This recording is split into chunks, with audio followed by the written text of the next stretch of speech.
we're going to have a meeting, and we have about 30 meetings scheduled today. We have a lot of meetings scheduled today going. Thank you for your personal efforts to stop this war. Our soldiers this month, they occupied 360 kilometers. We will continue until Russia will stop this war. How to stop some countries from Europe, how to stop them possibility to buy Russian oil and gas. Right. Well, the biggest progress is that the Russian economy is terrible right now. It's, as you know, it's crashing.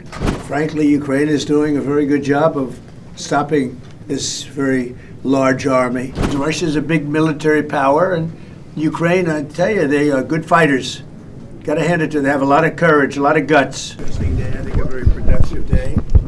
And we're now we're going to start a meeting with the president, who we all know very well, and he's a brave man, and he's putting up one hell of a fight, and we'll see how that all turns out. But we're going to have a meeting, and we have about 30 meetings scheduled today. We have a lot of meetings scheduled today, going pretty late into the night.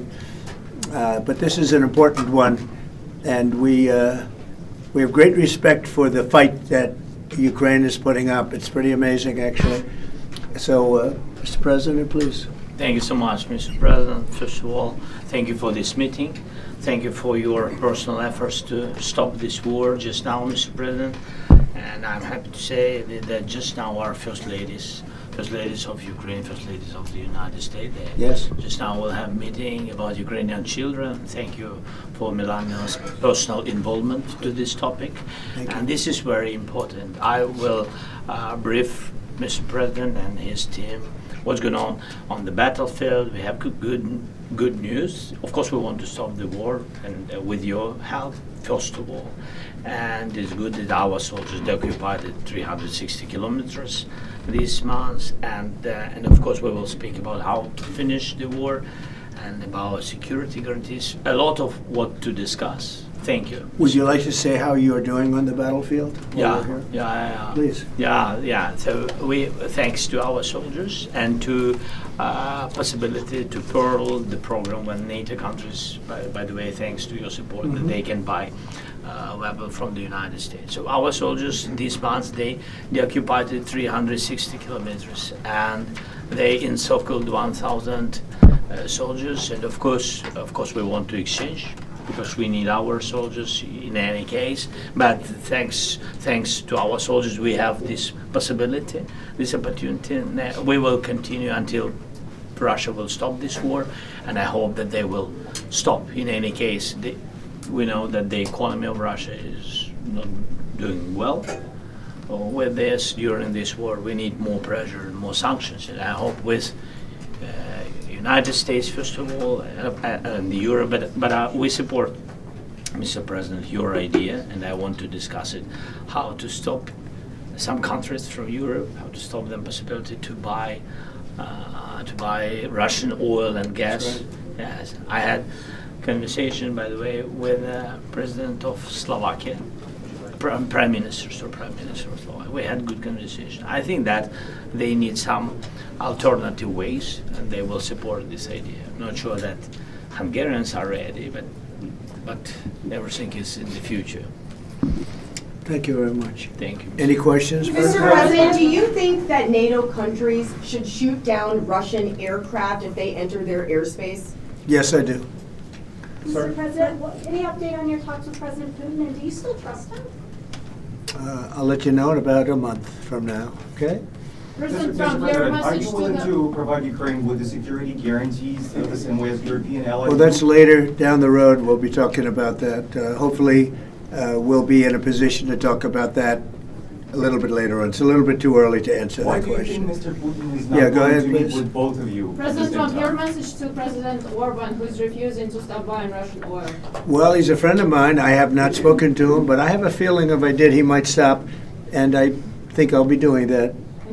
What progress do you think has been made on ending Russia's war against Ukraine since the last time you saw President Zelensky? Well, the biggest progress is that the Russian economy is terrible right now. It's, as you know, it's crashing.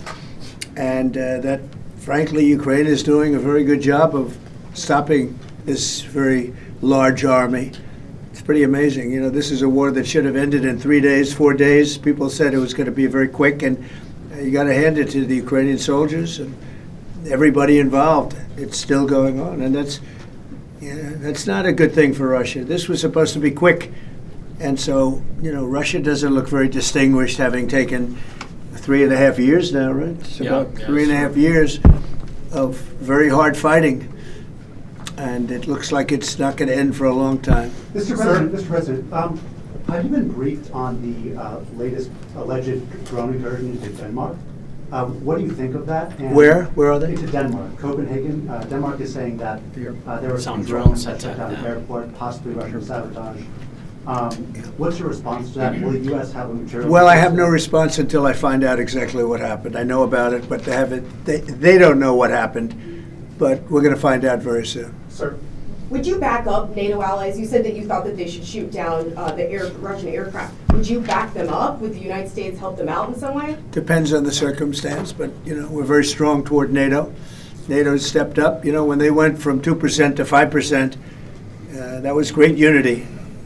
Trillions of dollars is being pumped in, and they're paying us for the weapons that we send. But that was a big day. That nobody thought a thing like that could happen. You had countries that weren't paying 2%, and now they're all paying 5%. That's a lot of money. It's a lot of weapons they're buying, and they're buying them from us. They're buying them from the U.S. In the old days, Biden gave them everything, gave them $350 billion worth of money and weapons. That's a lot of money and a lot of weapons, and we got really not much for it. We gave the money to Ukraine to fight, and they've proven they're very brave. I mean, look, they're fighting, and this is a war going on 3.5 years, and people thought it would be over quickly because Russia's a big military power, and Ukraine, I tell you, they are good fighters. Got to hand it to them. They have a lot of courage, a lot of guts. Thank you very much, everybody. Thank you. Thank you so much. Subscribe to Oneindia and never miss an update. Download the Oneindia app now.